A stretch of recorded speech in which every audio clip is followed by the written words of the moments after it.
Hi, Red Stapler. Hello. Hi. Thank you for checking in. It is Tuesday. Great to see everybody. It is Tuesday. Thank you for checking in live with Lorielle New on Tuesday. Hello, everybody. And I am live right now. Hi, Sturgis Guy. I'm live on YouTube and Google Hangouts. If you're watching on YouTube, there is a lag of like a minute.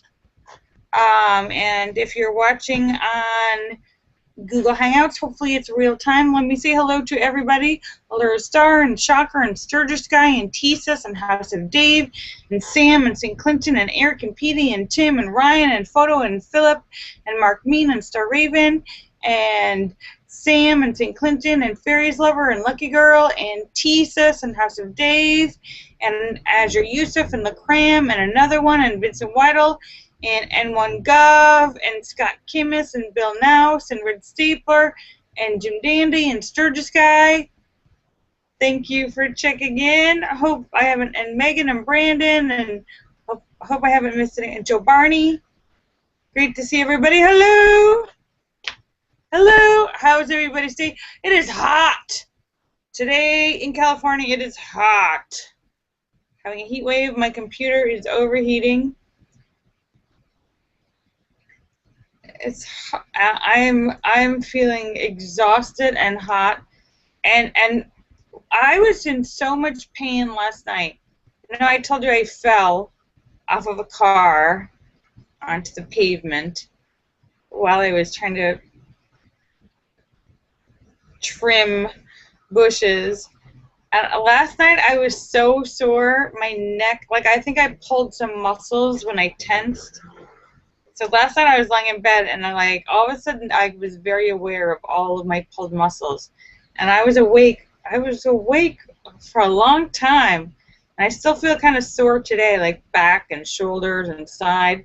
I have a little bit of bruising, but mostly just like kind of like internal soreness, like a sports injury, like I wrenched something the wrong way.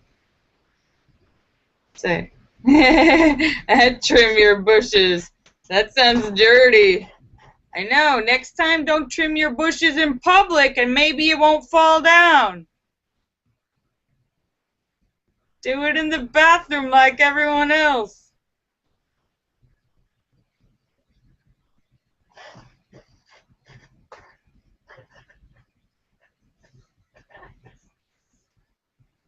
Hi, Red Stapler. Thank you. Angie Jonas, that was perfect. And perfect. Beavis and Butthead congratulate you.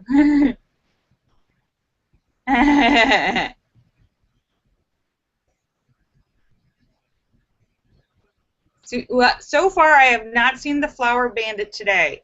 I saw her Saturday and Sunday. I did not see her Monday, and I haven't seen her today. So,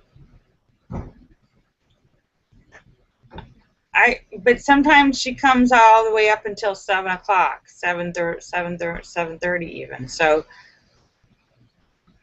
the day is not over yet. But I really want it to end.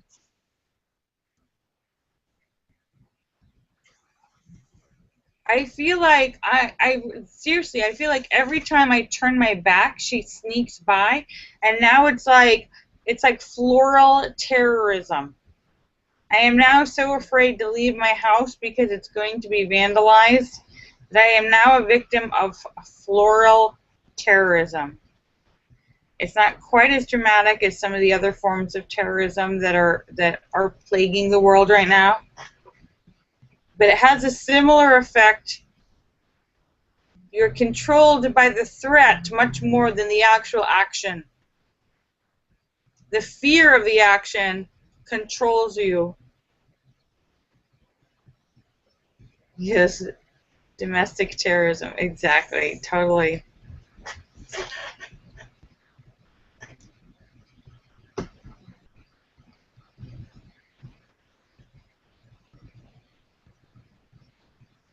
Wait, oh goodness, Allura. Well, there's auspicious.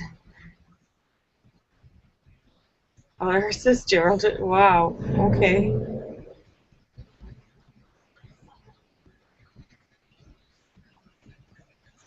The incident at the hospital?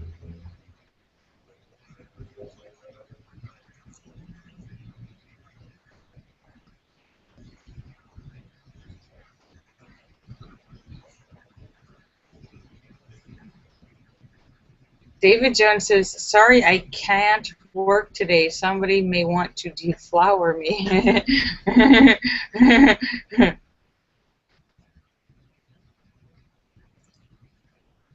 Somebody wants to deflower my garden.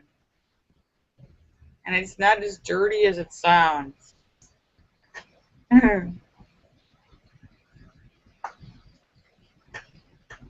Wow. Well, Allura, that was probably a low point in your relationship. I know it was a bad moment for you and Gerald and everyone, and I know you moved on from there. And it was definitely a challenging period for both of you. And sorry that happened, because that's not the memories that you want to have now.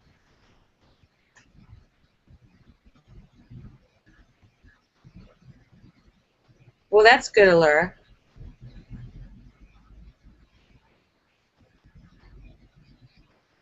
Well, I guess Allura, that I have to commend you for finding the silver lining in that bad experience, because even that bad experience led you to a positive place. So good job at you for finding the silver lining in the.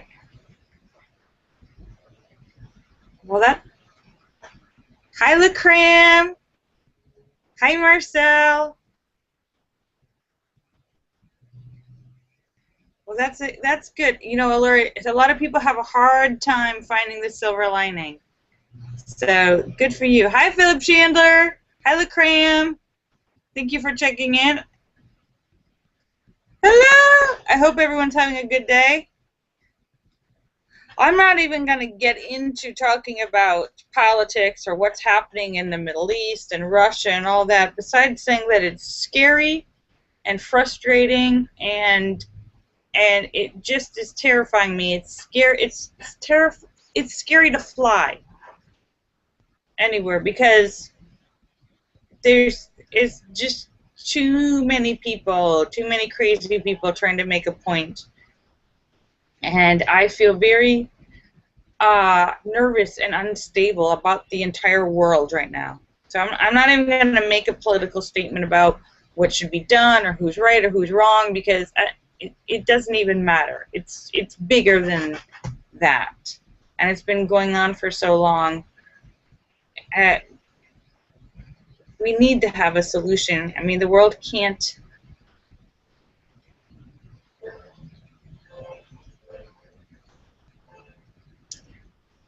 Hello, LaCrim.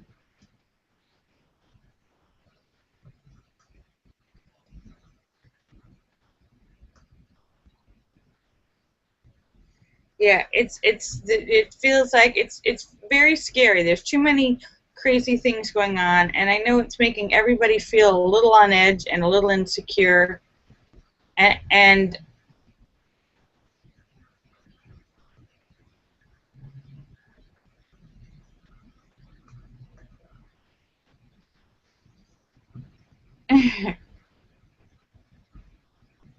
oh no, Furious Lover says her cousin is flying from Taiwan to the USA next Wednesday for a vacation.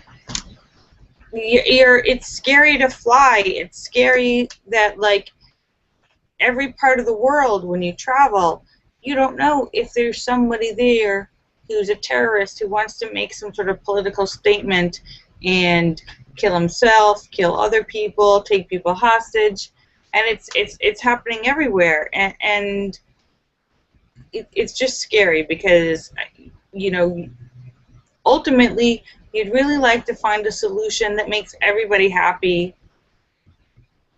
you know, and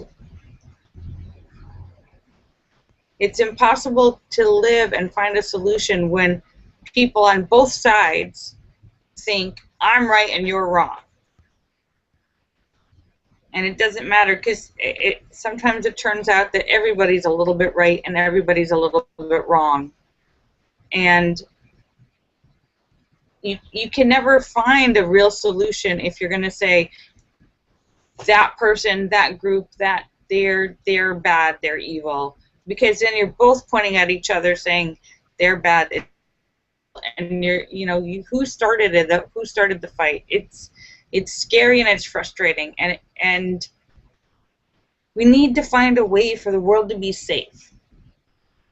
And violence on top of violence on top of violence, there's no end, and nobody feels safe, and it doesn't solve the problem. So that's all I'm going to say about because I'm not making a judgment about any side who's right or wrong, because it's past right or wrong. It's just about trying to find a solution for the world to live.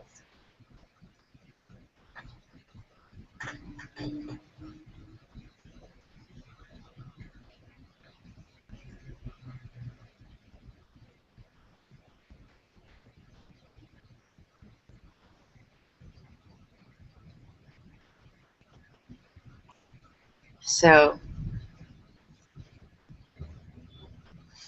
yeah, I mean, right now, all we're doing right now, if we continue on this path of violence on top of violence on top of violence, the only people we're really hurting is ourselves and the human race as a whole and the future.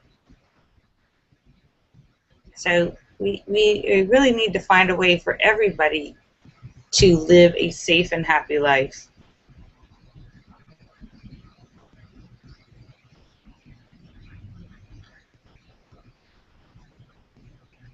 I mean, Dougie says he wishes everybody loved everyone like they did in the 60s. That was called an orgy, Wing Doggy. That was before we had to worry about so many really dangerous sexually transmitted diseases.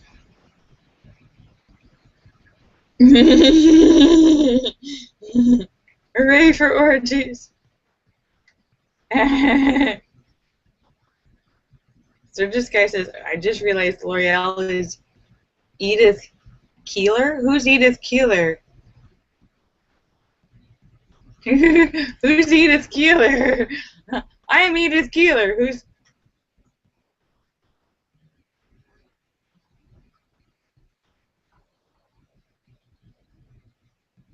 Edith Keeler? Wait, no. That was Edith Bunker. Archie and Edith, right?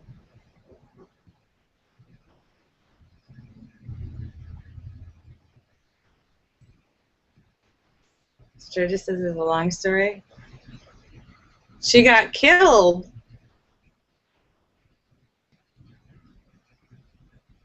Wait. Oh, Edith Keeler was a visionary on Star Trek?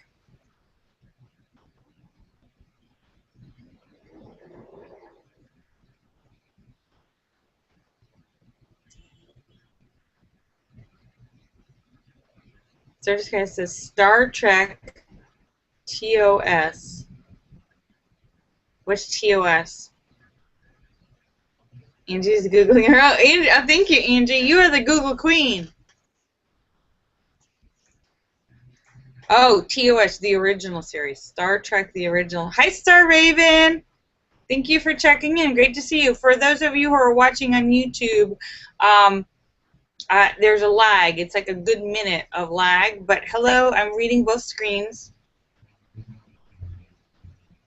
Linda says, in the original series, Dr. McCoy was in love with Edith Keeler.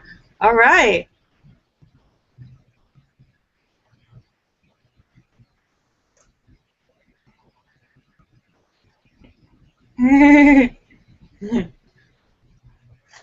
Well, that's awesome. I'll have to look it up and see if I really am Edith Keeler.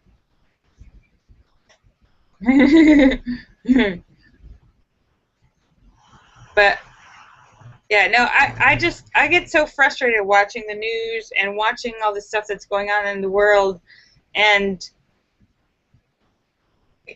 it makes me sad.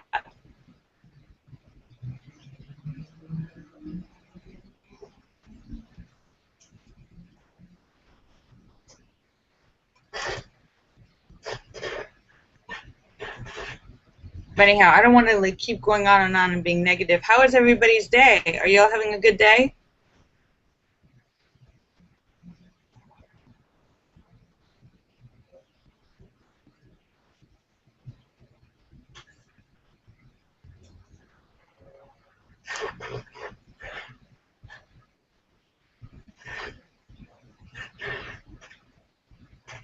David said she was played by Joan Collins. Joan Collins played Edith Keith? No way. Pretty good except for the crying part. Wait. Wait, oh, it's so long. I can't read the whole thing now. Oh, wait, it's moving too fast. You're going to have to tweet that to me. It's moving. It's really long. Wait, Edith Keeler didn't play. I can't. Oh, it won't. It keeps moving. I'll have to look it up.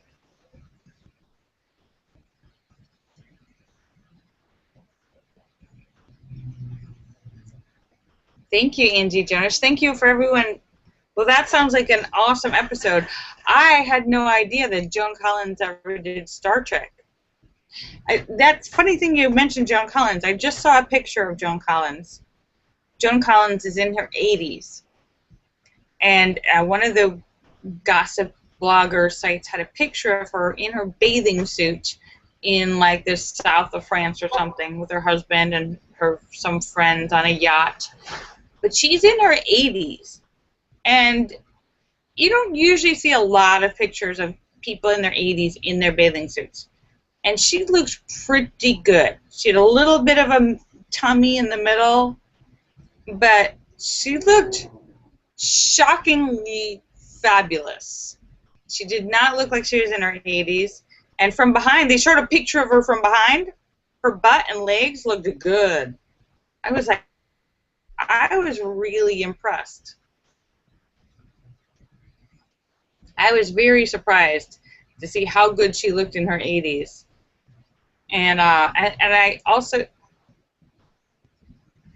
well, there's not that, you can't really, I mean, you can help the body a little bit, but I mean, at a certain point, there's only so much you can do.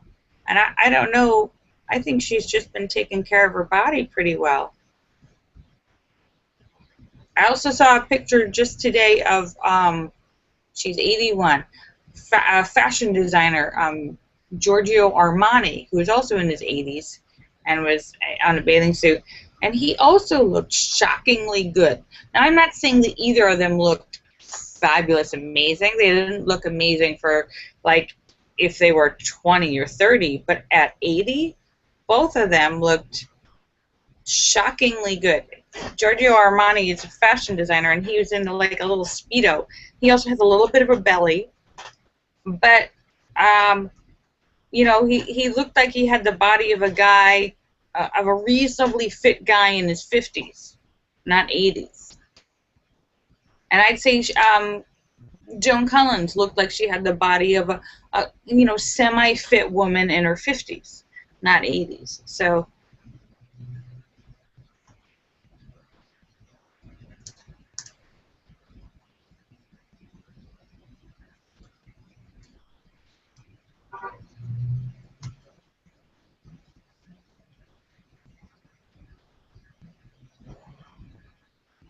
Star Raven says she doesn't even watch the news anymore.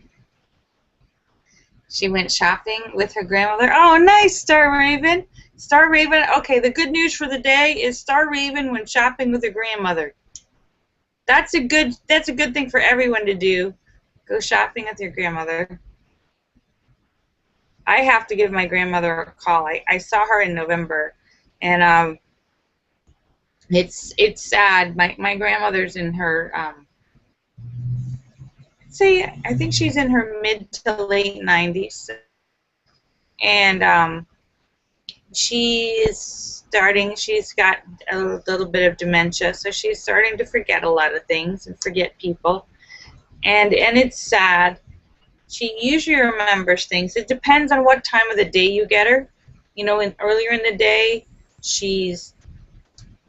when she's stronger, she remembers things better. But if you get her when she's tired, like late at the day, she might not remember who you are. Or, my mother was upset because when she was spending time with her, and there were times when Grandma was forgetting who she was.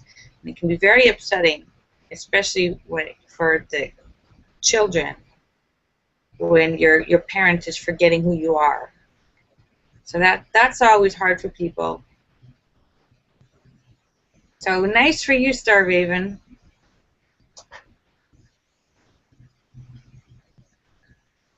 Sturgis Guy said I had to help my 78-year-old aunt today. She bought a riding lawnmower and he had to drive it to her place.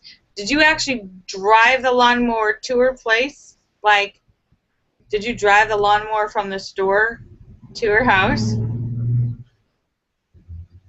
Half a mile? There's a movie, there's a small independent film, and I am forgetting the name of it now, about an old guy who's like in his late 70s or 80s, and he has a brother that he hasn't. The plot of the movie is he's really old, can't really drive anymore, and his brother, who he hasn't spoken to in like 30 years, is dying, and he wants to go visit his brother before he dies. So he drives his driving lawnmower, like 500 miles or something like that, like a crazy huge distance. I am forgetting the name of the movie, but I think it got a lot of awards.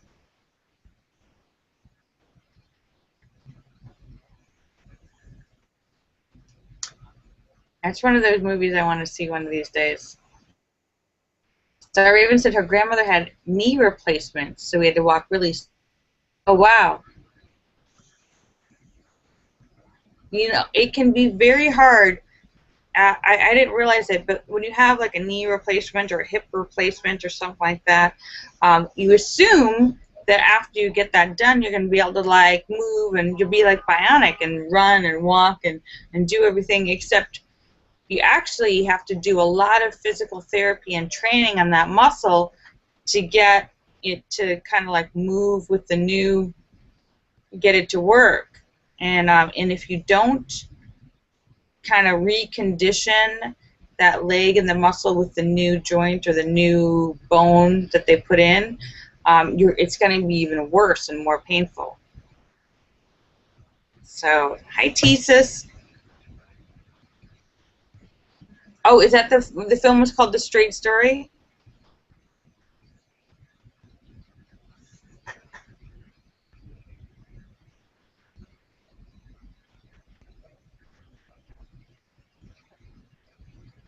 It's one of those films I have to see one of these days.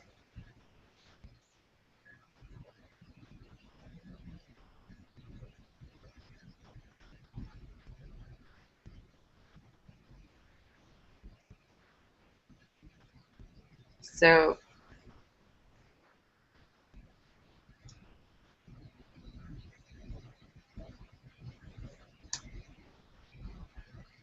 I think that might have been it. It came out in like maybe in the last 5 years or so.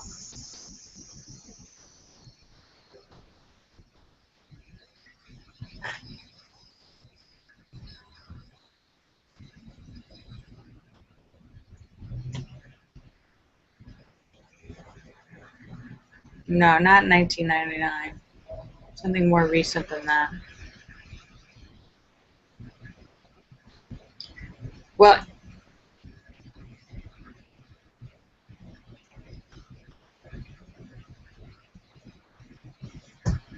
no, I don't remember what the name was. There was an old guy. It was a small independent film.